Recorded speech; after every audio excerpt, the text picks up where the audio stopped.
Apakah tuntutan jaksa penuntut umum ini telah sesuai dengan dakwaan terhadap AKBP Dodi Prawiranegara? Kita akan bahas, nanti segera bergabung penasihat hukum AKBP Dodi Prawiranegara dan Linda Pujiastuti Adriel Fieri Pulba serta pakar hukum pidana Jamin Ginting yang sudah bergabung. Selamat malam Bung Jamin.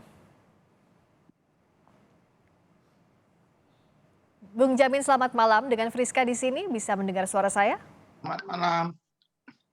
Ya, selamat malam, Friska. Selamat malam, dan Nyambung nggak Bung ya? Adriel juga sudah bergabung. Selamat malam, Bung Adriel.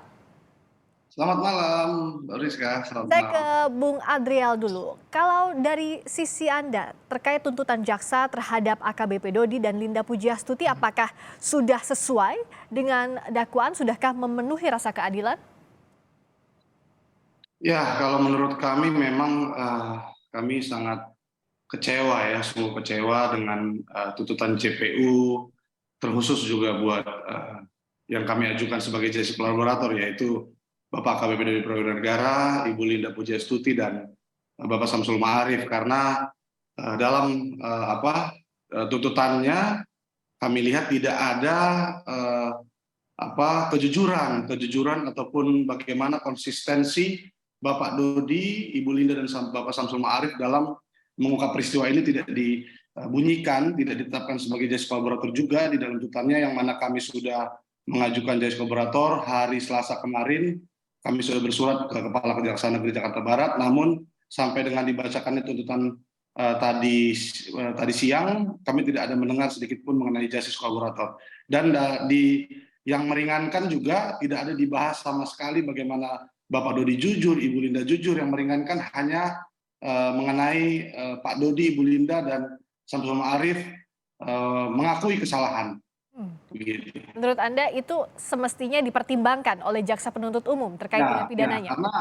Karena yang kita tahu sedari awal Bapak Dodi diintervensi, kita lihat, kita sudah dengar semua bagaimana intervensi nyata dan jelas diterima oleh keluarga Pak Dodi, baik itu Pak Dodi, keluarganya juga, istrinya, bapaknya, tapi bagaimana Pak Dodi berjiwa kesatria untuk menolak itu semua dan terus berkata jujur sampai hari ini. Nah, kita tidak lihat itu ada di dalam tuntutan JPU. Begitu. Oke, Bung Jamin, kalau tadi Bung Adriel bilang ada sejumlah poin yang semestinya masuk di tuntutan tapi tidak. Kalau dari pandangan Anda? Ya, jadi kalau kita lihat kan ada dua dakwaan ya terkait dengan pasal 114 dan pasal 112 ya. Sebenarnya kalau kita lihat konstruksinya itu dia itu kalau dari Dodi dan juga dari teman-teman yang lain memang konstruksinya adalah menjual dan menawarkan, kan begitu kan konstruksinya, bukan menguasai. Nah, ini yang agak sedikit berbeda nantinya dengan Pak Teddy Minahasa. Kalau Teddy Minahasa kemungkinannya bisa juga dia menguasai tapi tidak menjual kalau dia tidak ada konstruksi memerintah dalam konteks pemerintahan untuk melakukan penjualan. Tapi kalau saya lihat konstruksi berpikir dari jaksa penuntut umum, konstruksinya mulainya dari Dodi yang paling tinggi, lalu ketemu ke Anita, lalu Arif, dan juga yang lainnya ya sebagai eksekutor begitu. Ya. Nah, ini kan rentetan hukuman pidananya kan paling tingginya Dodi. Jadi Dodi dianggap sebagai aktor. Saya nggak tahu apakah nanti dia disandingkan dengan Teddy yang lebih tinggi atau Teddy sendiri hanya menguasai sesuai dengan pembelaan jaksa penuntut umum yang sudah disampaikan. Atau masuk pasal 140 terkait dengan penyidik. Tapi kalau 140 dari konstruksi jaksa penuntut umum ini, kelihatannya harusnya Dodi juga masuk. Tapi kelihatannya tidak dipertimbangkan terkait dengan kedudukan sebagai penyidik yang menguasai barang itu sebagai kesalahan administratif. Nah, ini kita lihat kelihatannya tetap strictly jaksa penuntut umum mengatakan bahwa ini ada transaksi, ada jual beli, ada penawaran begitu. Dan ini penawaran terhadap barang yang berasal dari penyitaan. Nah, tinggal bagaimana konstruksinya kita sudah lihat saat ini 20 tahun Dodi, berarti Dodi termasuk orang yang memiliki kehendak yang cukup kuat ya dibandingkan dengan yang lain begitu. Oke, kalau bicara soal posisinya Pak Dodi disampaikan juga Bung Adriel bahwa sebagai aparat penegak hukum diperberat pidananya dalam tuntutan jaksa penuntut umum. Ini menurut Anda perlu atau tidakkah? Termasuk tadi bagaimana juga peristiwa pidananya jual beli terhadap narkoba itu disebutkan di jaksa penuntut umum sebagai peristiwa pidana dari pasal yang didakwakan. Ya, kalau menurut kami memang apa Silakan, Bung Adriel. Bung Adriel, bisa dibuka audionya, suaranya, di unmute, Bung Adriel. ya, bisa diulangi tadi pertanyaannya, Mas? Oh baik, jadi bagaimana tadi kalau dari jaksa penuntut umum dalam tuntutannya menyebut bahwa Dodi Prawira Negara posisinya ini sebagai aparat penegak hukum karena ini diperberat untuk pidananya. Dan juga soal peristiwa pidana disebutkan bahwa ada peristiwa pidananya jual beli tadi. Ya, kalau kita sandingkan dengan Bapak Aibtu Janto, Bapak Aibtu Janto juga seorang polisi ya, tapi tuntutannya bisa 15 tahun. Dan kita lihat juga bagaimana Muhammad Nasir yang dituntut 11 tahun. Bagaimana kalau kita bongkar lagi lebih dalam, dia adalah seorang residivis. Seorang residivis yang kalau tidak salah 2 kali ketangkap, 2 kali sudah pernah jadi narapidana. Nah, itu saja bisa 11 tahun gitu. Jadi sebenarnya kami tidak tahu bagaimana pertimbangan jaksa.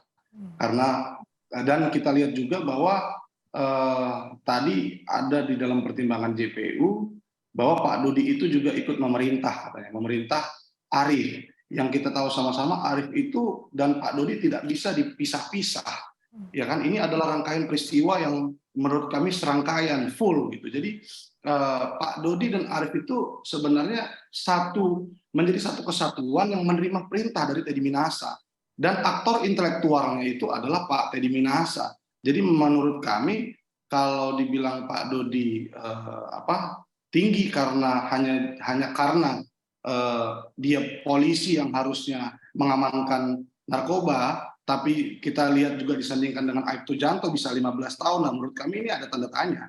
Kenapa bisa Aibtu Janto bisa 15 tahun sedangkan Bapak Dodi di situ bisa pertimbangannya lebih berat 20 tahun gitu. Padahal yang jelas-jelas Pak Aibtu Janto dia adalah selaku penjualnya langsung ke Alec Bonpis kan gitu. Kalau Bapak Dodi ini kan sangat berperan pasif untuk menjual kan gitu. Oke, peran pasif dan aktif dalam satu tindak pidana bagaimana Bung Jamin memengaruhi pidana nantinya yang dijatuhkan oleh hakim dan juga tuntutan yang dikonstruksikan oleh jaksa penuntut umum.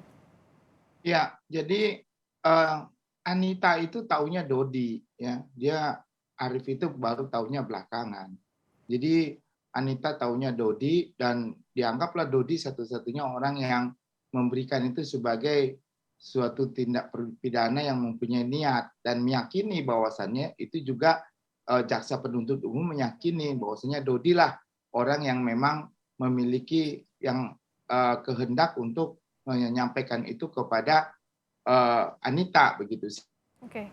Sehingga Dodi sebagai termasuk aktor intelektualnya ya, termasuk dalam hal ini yang memiliki kehendak untuk menyampaikan itu. Oke. Dan sebenarnya sanksinya itu kan hukuman mati seumur hidup dan 20 tahun ya. Ini kan termasuk dalam kategori hukuman yang 20 tahun maksimum ya dalam hukuman waktu tertentu ya.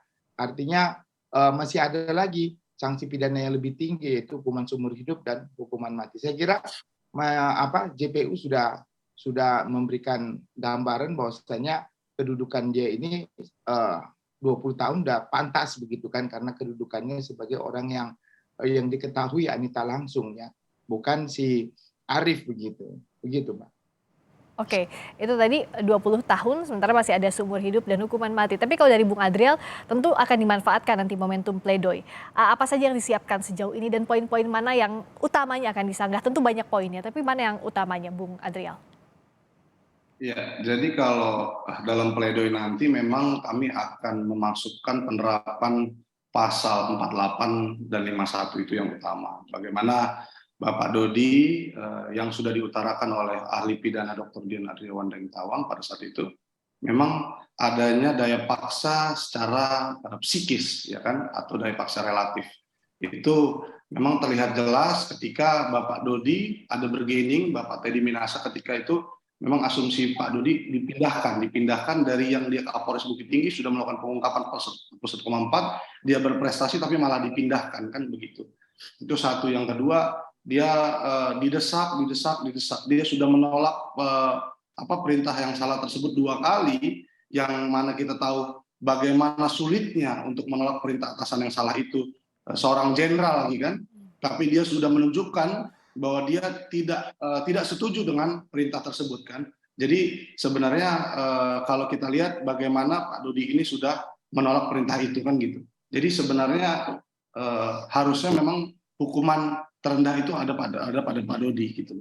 Oke, dan nanti itu akan disampaikan dalam pledoi di sidang berikutnya. Pasti. Terima kasih atas waktunya bergabung di Sapa Indonesia Malam, penasihat hukum AKBP Dodi Prawira Negara dan Linda Pujastuti Adriel Fiari Purba dan pakar hukum pidana Jamin Ginting. Selamat malam.